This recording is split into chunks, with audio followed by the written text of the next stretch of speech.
दिवाळीच्या निमित्ताने जनावरांना पशुपालन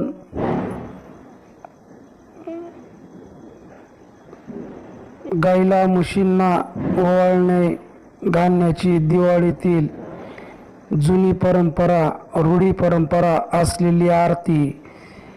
दिन दिन दिवाळी गाई म्हशी ओवाळे गाई कुणाच्या लक्ष्मणाचा काळ झाला डुब्बा झाला डुब्बा डुब्बा गहू दे गवात पडली सुतळी जानी गाय पुतळी जानी गायचे होंडे गोंडे तेला लावले चार गोंड्याची मावली ती पण माझी भावली टिपणीचे 3 पान घालीन बुक्की फोडीन पान दिन दिन दिवटी सोन्याची दिवटी रुपयाचा दांडा 9 पांडा 9 म्हशी 9 गाई याचं दुप्त कोण खाई आला नर शापेऊन जाई. हॅपी दीपावली.